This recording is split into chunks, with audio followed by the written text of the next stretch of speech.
Hi, welcome back. I'm very impressed. There again, like people keep showing up for this, um, and I'm glad you do. Okay, Bruchim Aba'im, the Shiur Dalet. Welcome to lesson Dalet, Aleph Bet Gimel Dad, lesson 4 of our 6-part introduction to Hebrew, meaning introduction to reading Hebrew. So we're learning a lot of words, but mostly we're working on that phonetic decoding, sounding out letters, because of what most of you, I think, want to do with this language. So that's where we're starting. At the outset, I want to warn you that there was, after yesterday, some popular demand for more dad jokes. Okay, so if I slip one in and you're disgruntled, you can go on your screen and find Ed in Massachusetts who wrote and encouraged me. I don't think you can chat bomb him. They can't chat each other, right? Can they? Julie? No. Yeah. So you can't. Ed, you're safe. But I just want you to wag your finger if you find that you're disgruntled. You probably won't get regruntled from that. But wait a minute, that probably is the first really bad dad joke, right? That was it. It's already happened. Oh my gosh, Ed, you're in big trouble. Okay. I love that we have a theme song. So let's see if we can find our theme song. This was not part of the original plans, but somewhere I should have this theme song. I have to share that screen. Go over to here. Nope, that's not the right one. I apologize. I'll give up in a moment if I can't actually find it. But we have been following a particular song. Where the heck is that thing? Huh. Okay. I'm going to be really annoyed if once again, like the other day, I don't find the things that I wanted to show you on a screen. Oh, I see why. Okay. We'll go back to that in a moment. Let's find that guy. He should have just popped up. No. Okay. We'll go back to we'll go back, unshare. Did I just close me? No. Okay. What can I tell you? It should actually happen. Let's just see. Thank you for your patience. I'm just buying time with everybody. Here we go. This should be it. Are you ready? Oh wait, Julie, I didn't do the right thing. I didn't do my proper sharing thing. Let's go back. And I'm supposed to say up to my screen and sound. All right, now we can do it. And it won't blast your ears out. Are you ready?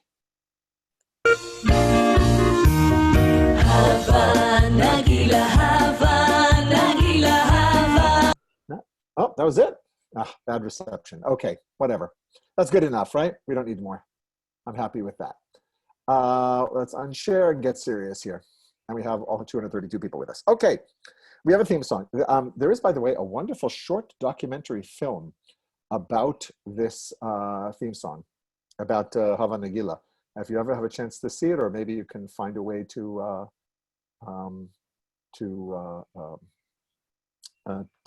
stream it or get it somehow, it's really worth seeing. An interesting history. Okay, let's take a quick look at what we learned yesterday, for starters. That's going to involve sharing a screen that's not as hard to find. There we go. I think it should be this one. Okay, hope it is. Yes, but we're at the bottom and I want to be at the top. I apologize for that. Somebody want to sing Cole Porter? Top and bottom. Okay, we learned yesterday the letter Kaf, right? The little guy with the dot in him is the K, and this is the Ch version of it, the Chaf. We learned that when Chaf, rarely Kaf, it will happen, but almost always Chaf is the last letter of a word, then that's its form. We just kind of unbent that bottom of it and stretched it out. Okay. The Lamed, somebody had a good mnemonic for that yesterday, I think. I don't remember what it was. The Lamed has the letter L, or at least that sounds like an L to me, but I know that my L's are different from native Hebrew speakers. L sounds L. The Mem in two different forms, initial and medial and final. And the Nun, the word Nun actually means a fish, but I don't see a fish there, do you? Nun, and an initial form and a final form. And we read a bunch of words. Let's look over some of those words.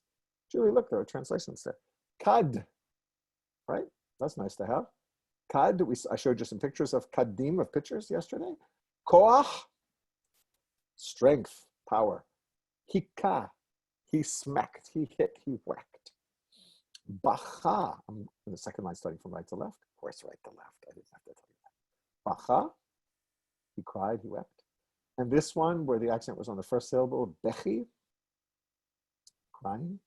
Zoche and zocha are the male and female present tense singular verbs for that idea that you merit the good fortune that you have. So I was zoche to have such and such happen to me, right? Zachiti. Zoche, zocha. This one means this way. And it says kach there, and that's just wrong. That should be, I'm going to call it thus, because I like that word so much. Oh, this is a PDF. I can't fix it. I apologize. I'll check and see if I did it wrong on your Google Doc. If I did and I don't correct it, you're welcome to shoot me a line and tell me. Lev is a heart. These two unisex names, right? This one is for a wave, a gal. You might have heard of places in Israel called like Bat Galim, places on the water, on the Mediterranean coast. This is tal, the dew that comes down on the grasses. Lech, go, imperative, go, spoken to a single male person or inanimate object. And lecha, to you. And we learned that these two together are the name, the first of letters, the first words spoken to Abraham by God in Genesis 12, when God tells him to leave his native land and go off someplace. He's going to show him. El, that is not to be confused with Aleph Lamed with a Tsere, with just two dots under it. That's the word El, which means a God. And in modern Hebrew, we don't actually hear a clear distinction between El and El. They're both somewhere in the middle. El. Oh, the middle length verbs. I'm going to do this. I know I harp on this too much, but I was just with my kids and my grandchildren, and one of my daughters was talking to her daughter, who's 4, about the frozen stick in plastic of liquid that she was drinking. She was referring to it, eating, licking. It was frozen. You take the plastic off and you push from the bottom, and the thing, the frozen, like bug juice, we used to call it at camp, comes out and you lick it. So my granddaughter's eating this, and her mother's talking to her about a Popeyes. I'm thinking Popeyes. What is that? No, Popeyes. My daughter-in-law is a native speaker of Hebrew from California, but she grew up speaking Hebrew at home. So she gets those lengths just right. Popeyes, not Popeyes. Popeyes. Me, right? Mihu zehu. Who is that? Melech, a very common word in liturgy and not uncommon in the Bible for king. And the female equivalent, less common in both of them. Malka. Oh, I see some people actually saying the words. Gam, right? Not the kind you chew. It means two or also. Dam, the first of the plagues, right? What was this word again? I know you've got the letters here, but Hacham or Chacham, most people would say. Noach, Noah's name of the ark fame. Ken, not Cain, right? Ken, and not Ken either, Ken. And Gan. Gan is a garden or a preschool, for reasons I explained yesterday. I think it's time to move on to a letter, because we've got a few to cover today. We're going to try to cover 4. And here we go. This letter is known as Samech, and it makes the S sound. This is more or less a circle, right? A circle. Oh, that's good. A circle with a cowlick. The participant who suggested cowlick yesterday did it in chat, I think without giving me a name that I could identify. So I don't know who to thank, but I thank you, Mr. Cowlick. You did us a big favor. That chupchik is a cowlick. Samech makes an S sound. Here it is in that very modernist minimalist font. Just the circle. And the first word I want to show you that starts with a samech is sov. Not tov, right? That would be a tet over here. Sov is an imperative for spin, go around, addressing a masculine singular person or thing. Spin, fella. And why is this a worthwhile word? We don't use it all that much, but because it gives us the root meaning of a toy, the top, the spinning top, that is known as a sivivon. That's this word over here. That's the Hebrew word for the kind of top that we use as a toy for kids for entertainment at Chanukah, the Chanukah holiday. And it's made up based on the idea of dreidel in Yiddish. Drei is to spin something around. So we took the similar words, sov, sovev, samech, bet, bet are the root letters. Hebrew words, we haven't spoken about this. They usually have 3 root letters that you can usually locate easily. And out of them, everything else is built with suffixes and infixes and prefixes and vowels. So we even know who made up the word sivivon for this top. It was Eliezer ben Yehuda. Remember I spoke about the guy who built a house around the corner who, more than anybody else, was responsible for reviving the Hebrew language. So Eliezer ben Yehuda had a son named Itamar, who interestingly enough did not call himself Itamar ben Yehuda. He called himself Itamar ben Avi, Avi being an acronym for Eliezer ben Yehuda, his father's name. Now he, in later life, claimed that he made this up when he was a kid. That was challenged by a writer named David Yeshayahu Zilberbosch, an author of Little Note, who claimed to have invented it and was the first one apparently ever to publish anything with the word. But there it is, Sivivon. And now we have, drum roll please, we have the ability to read the entire first 2 lines of a Chanukah song. We don't usually do Chanukah songs in June, but it can hurt, right? It's still exciting. We got them all, just with these letters. And you may know this song, you may not. Sevivon, sov, sov, sov, Chanukah hu chag tov, Chanukah hu chag tov, Sevivon, sov, sov, sov. I won't do the rest of the song, it has another part to it. Bum, bum, bada, bum, bum, bada, bum. In fact, I think I can share it with you so that you can hear a slightly more professional version of it. Here, 1 second. That should be here. I have to press share and it'll happen. Oh, here we go. Not Havanagila this time, but really bad production value.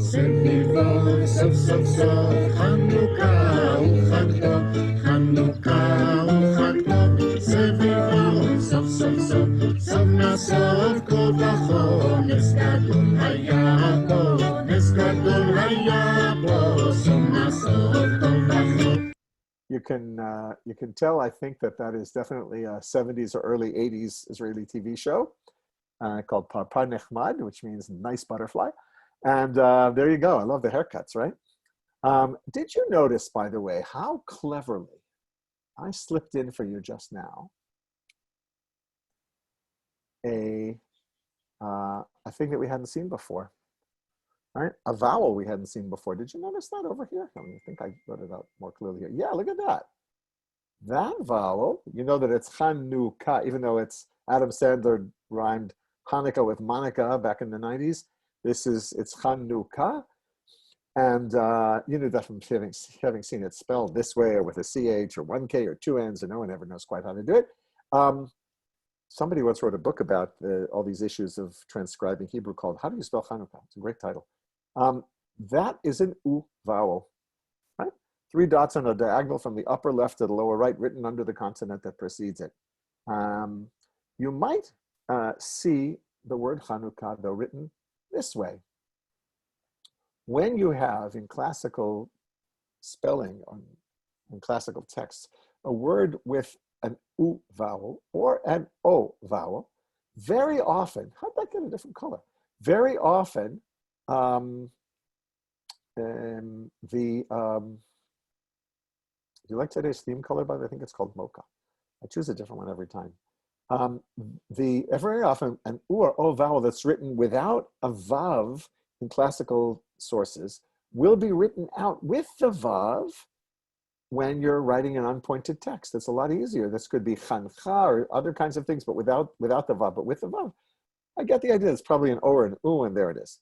Similarly here, this is how you would see it in a classical text, but here is how we would write sov and how I wrote it for you, even with a vowel. Did anybody notice that I slipped something else new in here as well? Right? If you saw this, then you should be working with my friend S.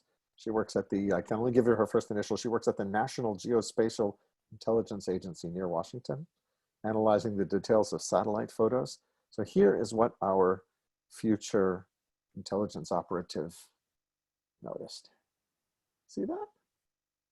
Oh, I did it twice. That was a mistake. This guy, what is that strange minotaur kind of thing, right? It's like half man, half beast, you know? It's a very weird thing. Like this. Kind of like, right? It's got the body of a patach, but it's also got like a shiva there, all at the same time. So it's like the minotaur here, half man, half bull, I guess, right? Let's go back and look at the letters. There it is. I apologize for the stuttering in the typing here. This is the word. This is just the first half of the word. It shouldn't have been there together. This, all I'm going to tell you about it for now is that you can ignore the shiva part and just say the vowel. The story is more complicated than that, and why it's there and how it's there and what its history is. I can go into that on Tuesday when we've learned all the letters, and I'm going to do all the other things that I want to make you aware of and help you to deal with in reading Hebrew. So just for now, we'll just know that when you see half a patach and a little bit of a shva, you don't have to think about the shva part, just say the vowel, and we'll be fine. And on Tuesday, I will tell you, as Paul Harvey used to say on American radio, the rest of the story. Okay, time to leave Chanukah behind. I want to talk about really important stuff, my grandchildren. For security reasons, I'm not going to share with you pictures of how incredibly cute they are. 4 granddaughters under the age of 5, but I will tell you what they call me. They call me, work that one out if you don't know already what is really kids call their grandfather. Saba. Saba. Like Abba, but with Samech at the beginning. It's an Aramaic word. It took a while for the oldest one to get to Saba. I was Baba for a while.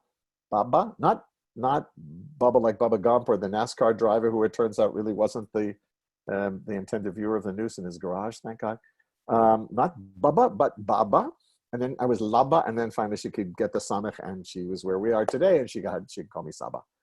She was about 2. Like Abba, it's Aramaic, adopted into Hebrew. It's not the official common noun for grandfather. That's Sav, which nobody uses, and a lot of people don't even know, I think. But like dad in English, Abba and Saba are the terms we often use as a common noun, right? You can say somebody's dad, right? So you could say, go tell your Abba such and such, or, that's Yaheli's Saba over there, etc. If you're one of our Hava Nagila mavens, and you are now expecting me to add the word nismecha, because we've learned all the sounds, right, into our repertoire of words from the song. Hava nismecha. We know how to say na and sa and ma and cha. But no, I hate to disappoint you. The s sound in that word is provided by another letter. Yep, there are 2 letters that make a sa sound in Hebrew, and on Monday, we're going to hear another mini lecture on the history of Hebrew phonology. Get into that letter. And that one's going to get weird. That one's going to get us into Welsh and George Floyd and Lloyd George, the Prime Minister of Britain. And so stay tuned. In the meantime, we can't finish that line of Hava Nagila yet. But we haven't done a word that ends with Samech yet. So let's do one. We are going back to there we go. How about mas? Mas, that word is the word for tax, any tax. But its history actually traces the going from an agrarian economy to a money-based economy in late antiquity. Because when we say in the book of Lamentations, in the 2nd verse of chapter 1, that Jerusalem, which now sits desolate, well, once she was a bustling capital city, has become a mas, that doesn't mean she's become a tax. She has become a thrall. Yeah, okay, I also didn't know what thrall means. I mean, enthralled, but what's a thrall? Do you know? I didn't know that. I had to look it up once. First time I ran into that translation. It means a forced laborer. To be enthralled literally is to be held captive and forced to work. So mas meant corvée, forced labor exacted in lieu of taxes, particularly for public works projects. From forced labor to forced payment of money, it's been called mas, not popular. This is also, by the way, a Jewish family name, Mas. You know anybody whose last name is M-A-S-S or M-A-A-S? There's a publisher in Jerusalem, veteran publishing company, Ruvain Mas. It's a great idea for a publisher because the name is actually an acronym. Mas is the acronym for Mocher, which includes one letter we don't know yet, a seller of Sfarim. Sefarim are books. So the name Mas meant bookseller. And similarly, you may know Jewish families whose last name is Moss, M-O-S-S. It's not necessarily shortened from something else, Mosbacher or something. No, it's also an acronym, just taking the first two letters of Mocher, seller, and the first letter of Sfarim, Samech. So Mas and Mos are also not uncommon Jewish surnames, European Jewish surnames, as far as I know. So that's Samech. We've had a good look at him. Let's have a look at another letter. It's called ayin. Ayin. And it functions a lot like aleph. That is to say, in terms of how you would pronounce it. But as you can imagine, there weren't originally two letters that were the same sound, right? This one had a different sound that has pretty much been lost in the last couple of generations in Ashkenazi Jewry for centuries. But in standard classical Hebrew, it was 50 years ago, it wasn't uncommon to hear it pronounced by older people whose native language was Arabic from North Africa or Iraq. And today it's rare to hear native Hebrew speakers. They're grandchildren of those people that I remember speaking with ayin. Don't pronounce it. It's made down in your pharynx, the same way that you make a het, if you're making that distinction that I so dorkily make between h and ch. So it's ayin. It's not something as easy for English speakers to say because we lost the ability by not ever using a word that sound in our language. Kind of lost the ability to say it. Ayin, you're opening up your throat a little bit. It's kind of like the het, but this one is voiced, ah. And that's going to make a difference. Why do I go into all this dorky stuff? Because it is going to make a difference in how vowels behave around it. More on that when you begin to learn Hebrew grammar, but file it away for now. Ayin was pharyngeal. And we write it usually with a left apostrophe. The word ayin, by the way, ayin yud nun, I didn't write it out, is the word for an eye. It's in the Jewish people's anthem that became the national anthem of Israel. Ayin letzion, Sophia, as long as an eye looks towards Zion. We haven't lost our hope. You all know at least one word. I promise you, you do. You know one word, at least one word that begins with ayin. Oh, I'm not going to show it to you here. Let me show it to you here first. Stop share, and we'll share that screen again with the Minotaur, but we're going to leave him. I'm going to go to, what did I do wrong there? There we go. We're going to go over to here. You know these guys, right? They used to fly airplanes. They've kind of been totally grounded. Their company is bleeding money like every other airline. It's really awful. We may nationalize it again in part or something. We don't know how we're going to bail them out. But a little country like ours can't be isolated, around our borders. It can't really be without a national character. So what is El Al? El is two. We learned that before. And Al, or just Al, is on top of or above. So El Al means upward. Kind of cool, huh? Let's take a look at the words themselves again. I know you're hiding here somewhere. There you are. There we go. El Al. One of Israel's most popular songwriters at the end of the last century, beginning of this one, Naomi Shemer wrote a whole song about El Al and all the places they fly. La tus El Al, Sipor HaKesef HaGdola. It was like a popular song. It was about the national airline. Pretty good free publicity, right? They also used it paid her to use it in their advertising. Here's a very useful preposition. Im. Im means with. And if you were looking at im in a text without vowels, you wouldn't be able, unless you think about the context, you wouldn't be able from just looking at the two letters to figure out whether you have this word or this word. Right? What word is that? Am. That means a nation, a people, and not a nation in the sense of a political entity, but an ethnos, a group of people united by history, culture, language, presumed blood ties. Right?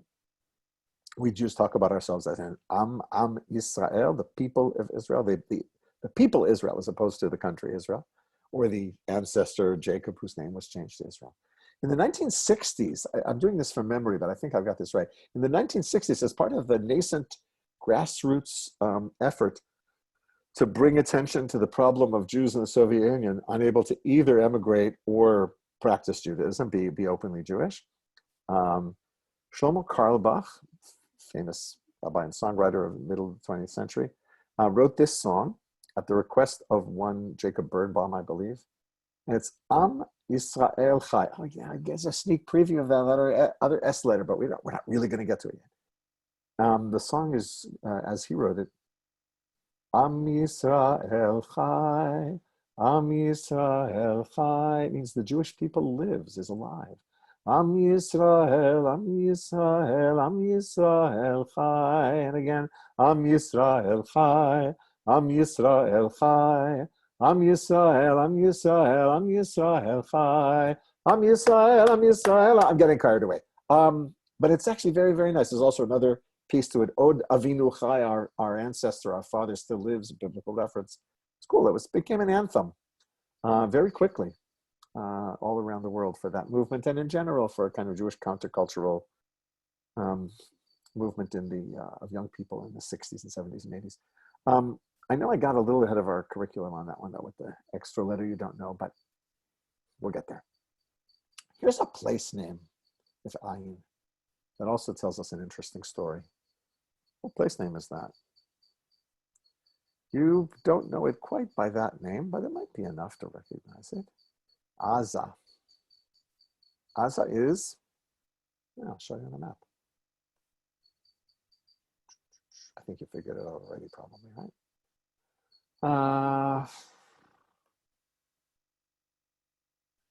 Should be more proficient at this sharing thing by now. Here we go. There it is. Right? Rutzuat Aza, the Aza Strip along the Mediterranean. Hayam Hatzichon means the Middle Sea. That's Mediterranean, right? Middle of the earth. This is Yisrael. This is Mitzrayim, Egypt, and this is what you know as the Gaza Strip, right? There it is, Rutzuat Aza.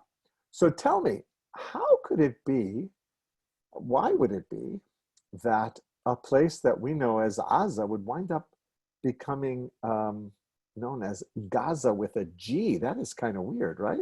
Like that, they don't sound alike at all, especially when in modern Hebrew, Aza is, it begins with a vowel and we don't hear the first consonant at all. Well, the reason is actually that in the languages that gave birth to Hebrew, there were two sounds that came to be both represented by ayin. One is ah, one is ah. I'm going to make two ah vowels. Ah, just a little bit of stop there in my pharynx. And another one was much more what we call guttural usually. Ah, aza. This was aza. And folks from other cultures, non-Semitic cultures around the Eastern Mediterranean didn't have that kind of thing. They thought that people were trying to clear their throats. Aza. So they heard it and reproduced it as a G. So that's how Aza becomes Haza, was Haza. My internet connection is unstable. If you lose me, I'll come back quickly. Aza, and they reproduced it as a G and we got Gaza. That, by the way, is also how the city of Amorah, down there by Sodom, became known as Sodom and Gomorrah, right? But in Hebrew, it's Amorah. Before we move on, my guy from the GSIA, remember, there's one of you out there that ought to be working for the Geospatial Intelligence Agency who's going to see this. The people who read the satellite images, right? He's out there. He's probably chatting me right now. I don't have time to check, but I'll bet he's saying, "Hey, what's that dot doing in that letter there? That's a letter Zion. We learned Zion. We didn't say that there's a form with a dot and a form without a dot." And that is correct. Way to go, Spook. Yeah, you were destined to become the head of that agency. You are right. When we learned that letter, we did not learn that it has two forms, or even that it once had two different forms. One with the dagag, no. But there is one in the middle letter. So what's with that? The answer, I'm sorry to tell you, but it's time that you learn the truth, is that most letters can take a dot under very specific circumstances. And I could explain when we get to that sort of stuff on Tuesday what those circumstances are and why sometimes there's a dot in there that you got to ignore in letters other than the ones that I showed you sometimes have, sometimes don't. The good news is that in our contemporary Hebrew pronunciation, it won't make any difference at all. Aza with a dot in the zayin, without the dot in the zayin, we don't pronounce them any differently. Although people who are reading aloud from ancient texts, from Torah in a synagogue, for example, will often make that distinction. But we'll get there on Tuesday. You can ignore the dot for now. But those of you who actually spotted it, if you're out there, that was very good. So far, we only saw the dot in bet and vet and kaf and chaf. And we're going to see another one pretty soon. Okay. Oh, you know what? I didn't, I'm annoyed at myself because I wanted to, I'm just going to get rid of Aza for a minute. I wanted to give you another word and I didn't write it in. So I'm going to do it right now. You can see how remarkably proficient I am at typing Hebrew on a keyboard that doesn't have it. This word is na'im, right? It's one of those words from Hava Nagila, right? Na'im. Normal people say na'im, na'im. It's also one of the things that you say when you first meet somebody. You know, you meet someone, hello, I want you to meet, and what you say is na'im me'od. Me'od is very. Na'im me'od means very, enchanté, very pleasant to meet you. Such a pleasure to meet you. Na'im. But in classical Hebrew, it was na'im with an ayin sound. Wouldn't it be nice if people actually still heard those distinctions, cha and cha, ayin and aleph, and then spelling would be so much easier when you're a kid and you're going to school. You know, teacher, is that nun ayin yud mem or nun aleph yud mem, that word na'im? If we heard it as na'im, there'd be no question. But could I say we purists live our lives in constant disappointment and frustration? Let's do another letter. You ready? We're making great progress. Na'im with an ayin. This is the letter fe, but daily double. Two forms.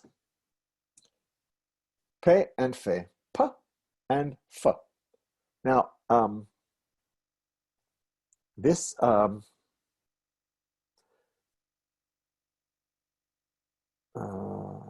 this is the third one of those letters that that is pronounced differently depending on whether there's a dagesh or dot in it and whether there isn't. I think it's the last. I think there are only those three.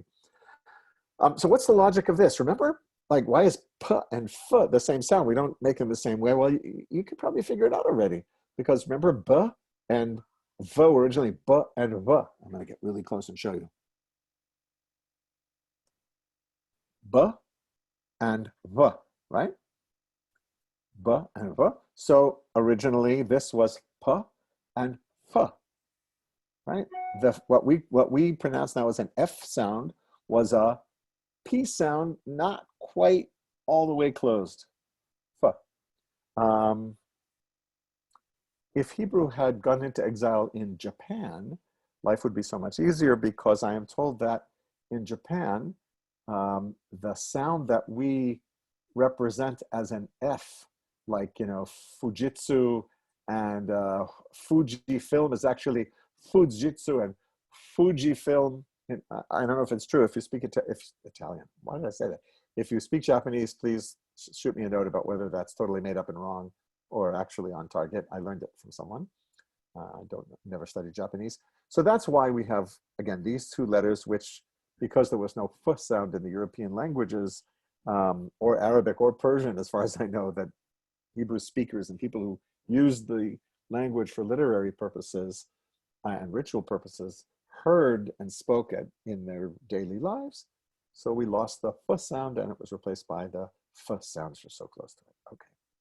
So let's get to work minding our P's and F's, as it were. Who's that? Former Israeli foreign minister. Before that, he was the professional head of the non-political appointee, not a political guy. It was head of the defense ministry, and then he was prime minister, and then he was president of the country. That is the last name of Shimon Peres. And you're not surprised anymore that a word with two segols like that, two vowels, is going to be accented on the first syllable, like my name. This isn't my name, right? Peres. Shimon Peres. He changed his family name, by the way, from Persky to Peres. Not bad, just dropped a kuf and a yod at the end. Okay, here's a word that you'll run into. There are a few institutions in the Jewish world, some schools, and at least one educational institution for adults named Pardes. The word has a really interesting history. A pardes is an orchard. We didn't get there yet. You know what? I'm way ahead of myself. I had forgotten. We looked at a word with this resh letter in it, this R letter, and I did this wrong. Okay, well, we got ahead of ourselves. You got a bonus. That's the letter that's going to make an R sound, and we'll get there later. But I want to tell you about Pardes. I'm going to let that slip. Pardes is a Persian loanword from the time of the rabbis of the Mishnah and Talmud, when Persia was a major Middle Eastern power in late antiquity. The Jews lived under Persian rule both in Mesopotamia and for a while here in Eretz Israel, land of Israel, historic Palestine. So why use it for the name of a school? Well, it has to do with a Talmud story about going into an orchard, but it also has to do with the use of the word as an acronym for 4 ways of doing biblical interpretation. Pshat, simple textual reading. Remez, seeing hints of things there. Drash, rabbinic midrash, which is very playful and a very loose and tendentious way of reading biblical text. And sod, which means a secret. It's esoteric lore, what we call Kabbalah. There are also place names because of the meaning orchard. There are place names in Israel. Pardes Chana, named after Chana Rothschild. You can imagine her family was involved in sponsoring the establishment of that town up north. Pardes Chana. There's a neighborhood in Bnei Brak, city near Tel Aviv, called Pardes Katz, that was named for a Polish-born American Jew, Chaim Moshe Katz, who moved here in 1926. So that's Pardes. You'll see it. Let's look at a word where we have a fe, not a pe, and that's yafa. It's a word that appears several times, if not many times, in the Song of Songs. It means lovely, beautiful, pretty, and it became a popular Hebrew name for girls. Yeah, kind of like, Linda in Spanish, Bonnie from Scottish, right? It's a personal name with all of the same meaning. As an adjective, we pronounce it with the accent on the second syllable, yafa. As a name, we pronounce it yafa, which is how Ashkenazim would have said it. Maybe they would have said yofa, but they would have put the stress on the first syllable. And that makes a nice distinction when you're listening to someone speak about yafa. And yafa, if it's yafa, it's an adjective. If it's yafa, it's a person's name. Even though historically they should all be yafa. You might also have seen the masculine version of this, yafeh. Yafeh mod is a way of saying very nice, very nice, very nice. Not just very pretty, but yafeh, well done, sort of. You might have met people whose last name is Jaffe or Jaffe. Also not an uncommon European Jewish name. Any of you know Dr. Martin Jaffe, my freshman roommate in college? The name comes to us through German, where the J has a Y sound.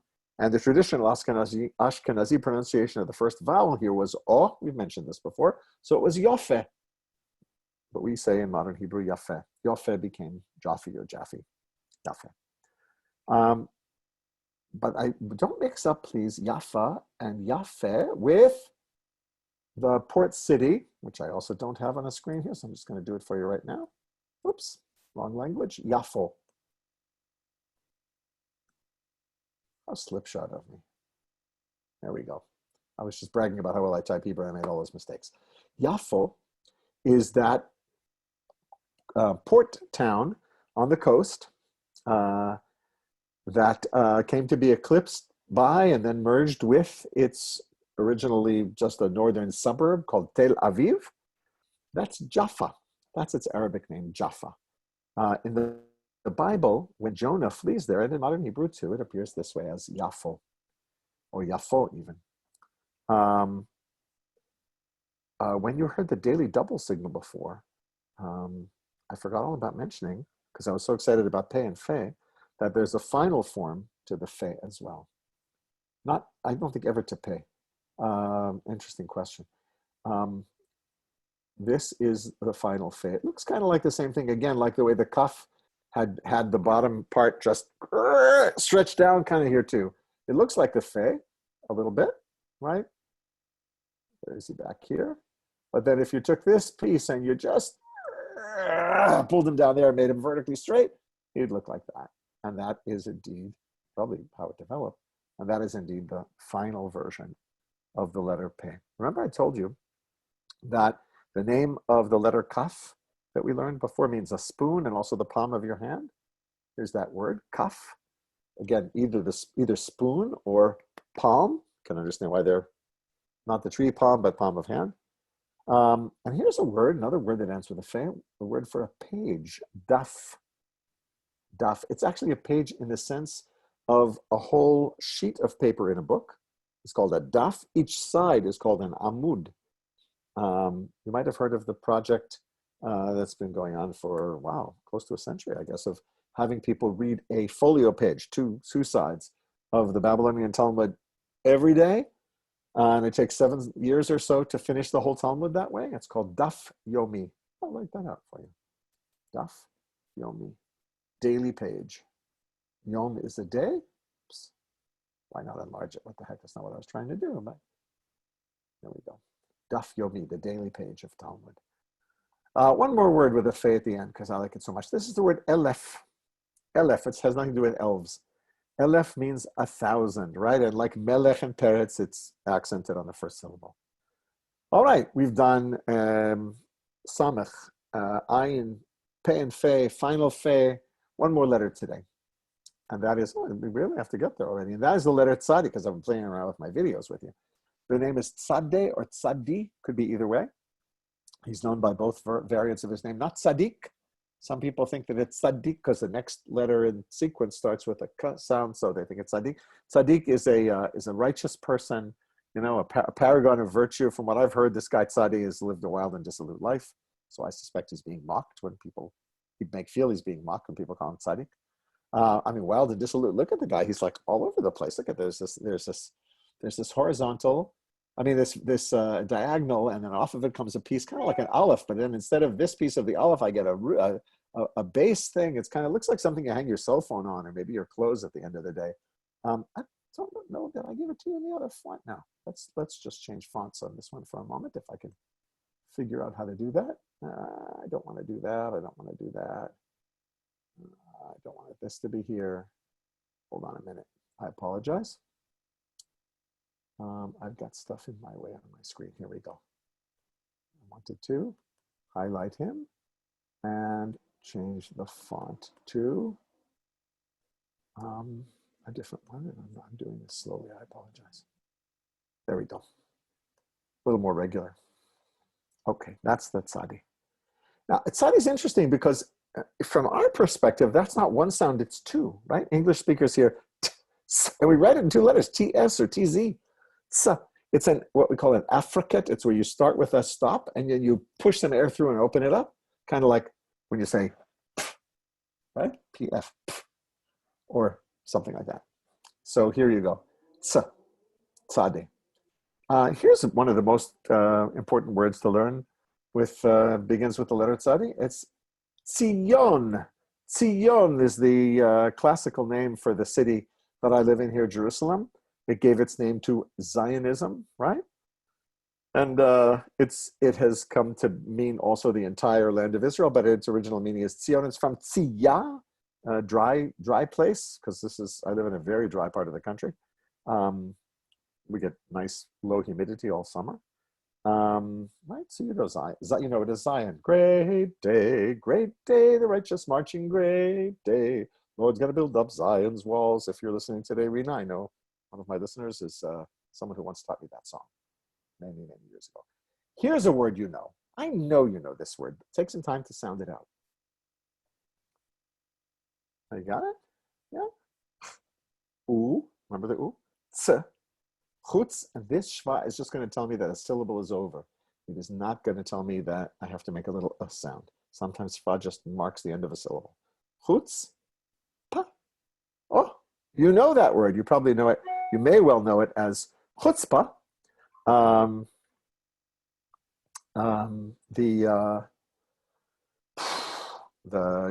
word comes into English through Ashkenazi Hebrew from Yiddish, where it was borrowed from the Ashkenazi pronunciation of the Hebrew. So instead of chutzpah, just how Israelis would say it today, chutzpah. But there it is. You know that word, right? Unmitigated gall, daring, audacity, audacity that displays disrespect. It's a great word with which to explore the Jewish psyche, but that's a different MJL course we can try to get into offer another time. I'd like to teach that one too. even though I have no demonstrated experience or training for it. I think it'll be tremendous fun. And again, this is another one of those letters with a final form.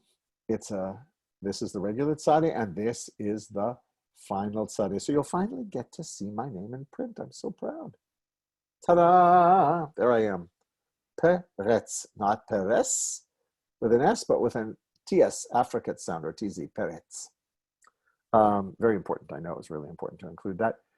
Far more useful is a word that rhymes with my name, Eretz, meaning a land, right? A country. We refer to the country I live in, the territory I live in, as Eretz Yisrael, the land of Israel. We can disagree over how much of it should be or is the state of Israel. Those are political questions, but there's a pretty good consensus about where the borders of Eretz Yisrael, classic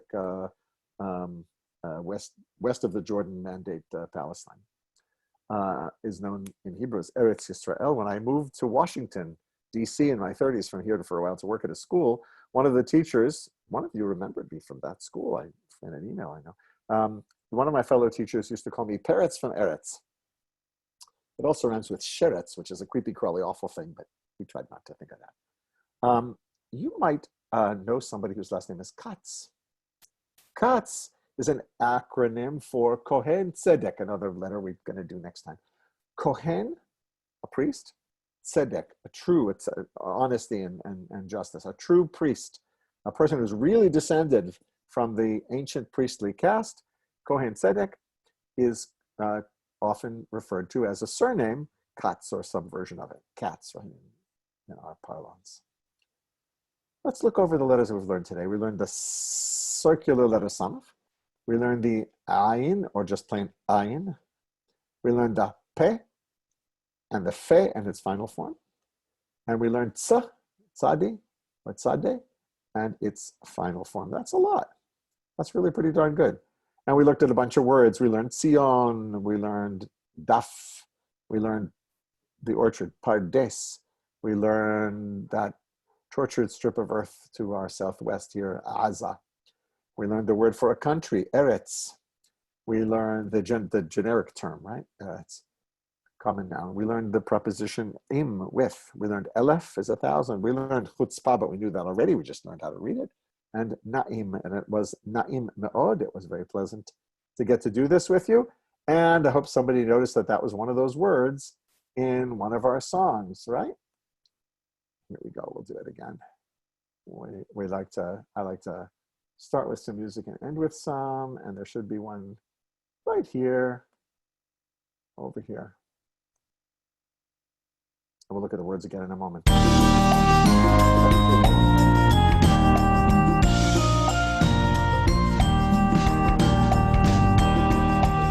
This is because I kept forgetting the music to me, right? So I keep asking you for it, so I got to record it.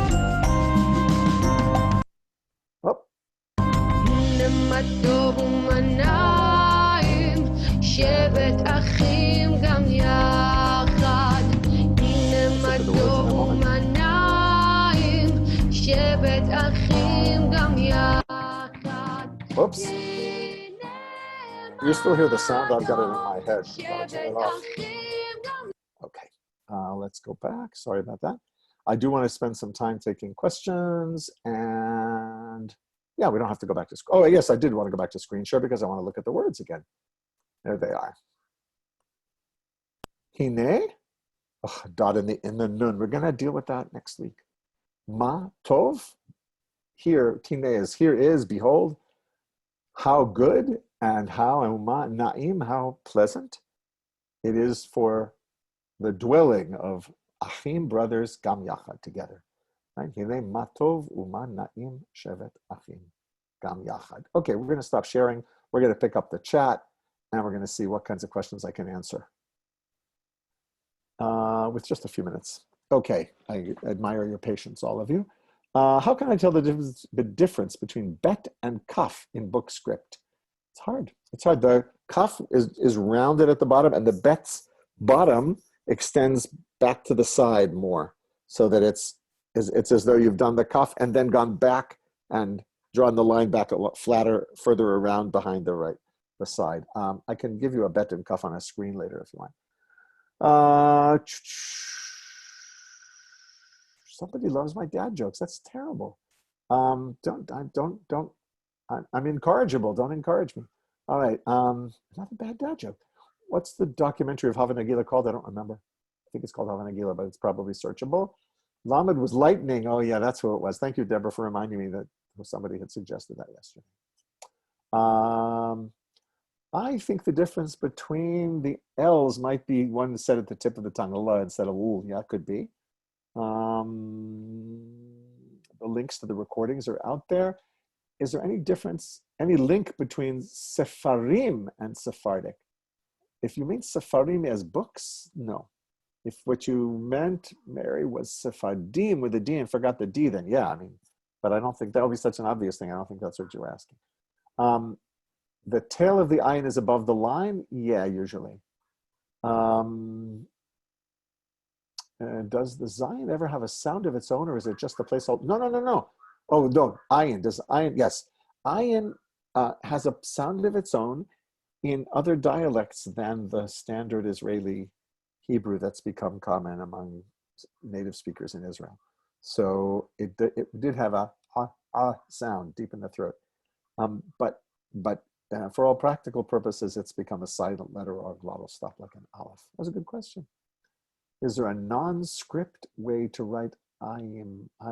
That was a non-script way. I'm not trying to understand the question. Lauren Spinosi, send me an email if you want to follow that up. Somebody who's commenting on the difference in pronunciation. Pat, we should take that off the list and do that on email, okay?